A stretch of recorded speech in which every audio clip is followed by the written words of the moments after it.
Hi friends, welcome to my channel. இன்றைக்கி வந்து sweet coconut peanut எப்படி செய்யுதுன்னு பார்க்க போகிறோம். வாங்க வீடியோக்குள்ளே. இதுக்கு முன்னாடி என்னுடைய சேனலை இப்போ தான் முதல் தடவை பார்க்குறீங்கன்னா மறக்காமல் சப்ஸ்கிரைப் பண்ணிவிட்டு பாருங்கள்.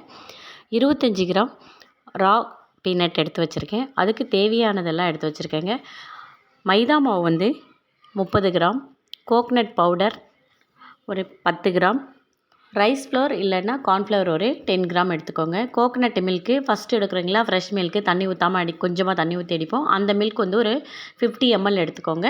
அது நமக்கு தேவையானாலும் ஊற்றிக்கலாம், எக்ஸ்ட்ரா இருந்தால் நிப்பாட்டலாம். பட்டர் ஒரு 5 கிராம் எடுத்திருக்கேன், ஒரு அரை ஸ்பூன் அளவுக்கு. இப்போ போடுறது வந்து சால்ட்டு. எப்பவுமே ஸ்வீட்டுக்கு வந்து கொஞ்சம் சால்ட்டு போடணும். பேக்கிங் சோடா ஒரு பிஞ்ச் அளவுக்கு போட்டுக்கலாங்க. இதையெல்லாம் வந்து இந்த மைதா மாவில் போட்டு நல்லா மிக்ஸ் பண்ணிக்கலாம். இந்த பட்டர் எல்லாம் போட்டு இப்போ நம்ம எடுத்து வச்சுருக்க இந்த ரைஸ் ஃப்ளவர் மாவும் போட்டுக்கோங்க. உங்கள்கிட்ட ரைஸ் ஃப்ளவர் மாவு இல்லைன்னா கார்ன்ஃப்ளவர் மாவும் போட்டுக்கலாம். பச்சரிசி மாவு தான் நான் போட்டிருக்கேன். இப்போ எல்லாம் எடுத்து வச்சாச்சு. இந்த கோகனட் மில்க்கை வந்து நம்ம எடுத்து வச்சுருக்க வேர்க்கடலையில் ஊற்றிக்கலாங்க. பாதி ஊற்றிக்கோங்க, ஃபுல்லாக ஒரே டைமில் ஊற்ற வேண்டாம். அந்த கோகனட் பவுடர் கடையில் விற்கும், அதையும் போட்டு இதில் மிக்ஸ் பண்ணிக்கலாம் நல்லா. சுகர் வந்து அது சொல்ல மறந்துட்டேன். சுகர் வந்து 20 கிராம் எடுத்திருக்கேன். 25 கிராம் வேர்க்கடலைக்கு சுகர் 20 கிராம். அந்த சுகரும் போட்டு நல்லா மிக்ஸ் பண்ணிக்கோங்க. கொஞ்சம் கொஞ்சமாக விட்டு மிக்ஸ் பண்ணிக்கலாம்.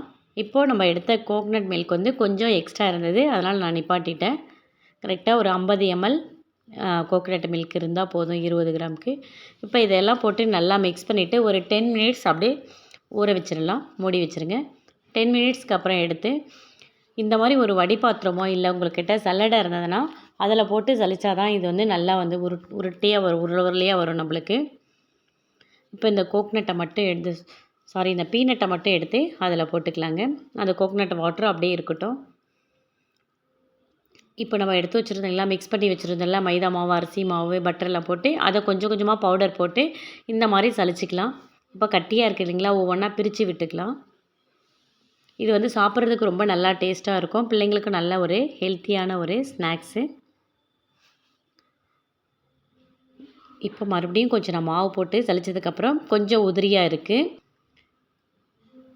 நம்மக்கிட்ட இருக்கிற அந்த கோகனட் வாட்டர் மிக்ஸ் பண்ணது இருக்கு இல்லைங்களா, அதையும் கூட இதில் இப்போ மிக்ஸ் பண்ணிக்கலாம். மறுபடியும் நம்ம இந்த வாட்டர் நிறைய விட நமக்கு பவுடர் நிறைய மிக்ஸ் ஆகும். அதனால் நம்ம வந்து கோகனட் மில்க் வந்து கொஞ்சம் கம்மியாக கூட விட்டுக்கலாம். இப்போ இருக்கிற மாவு எல்லாமே போட்டாச்சு. எல்லாம் போட்டு நல்லா சலிச்சுக்கோங்க. அந்த உருண்டை வந்து நல்லா விரிசல் வராமல் இருக்கும். நல்லா சலிச்சு எடுத்துக்கலாம். ரவுண்ட் ஷேப்பில் பார்க்குறதுக்கு நல்லா மணிமணியாக பால் மாதிரி இருக்குது பாருங்கள்.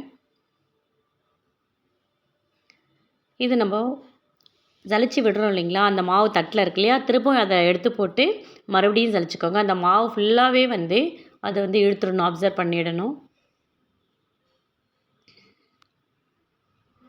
இது நம்ம சாப்பிடும்போது மேலே உள்ள அந்த கோட்டிங்கெல்லாம் தனியாக இருக்கும், உள்ளே இருக்கிற அந்த பீனட் மட்டும் தனியாக நிற்கிற மாதிரி இருக்குங்க. நல்லா ஒரு டேஸ்டியாக இருக்கும் இது சாப்பிட்றதுக்கு. பாருங்கள், நல்லா உருளையாக வந்திருக்கு. இதை இப்போ ஒரு பவுலில் மாற்றிக்கலாம். ஒரு சின்ன பேனில் வந்து ஒரு 1/2 லிட்டர் அளவுக்கு ஆயில் போட்டுக்கோங்க.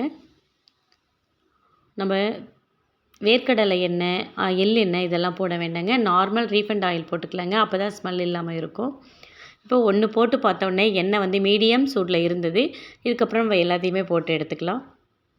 நம்ம குவான்டிட்டி அதிகம்னா கொஞ்சம் வந்து ஆயிலெலாம் நிறைய விட்டுக்கலாம். நம்ம கம்மியான ஒரு குவான்டிட்டி தான் செஞ்சு பார்த்துருக்கோம். அதனால் வந்து எண்ணெய் வந்து குறைவாக விட்டுக்கலாம்.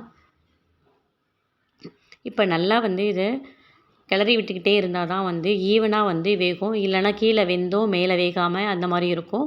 இது வந்து நம்ம அடுப்பில் வந்து சிம்மில் வச்சாலும் எனக்கு வந்து நான் ஃபஸ்ட்டு ஒரு டைம் ட்ரை பண்ணி பார்த்தேன், தீஞ்சிட்டது.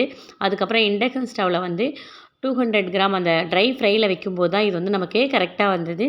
அந்த சலசலப்பெல்லாம் அடங்கினதுக்கப்புறம் எடுத்துடலாங்க.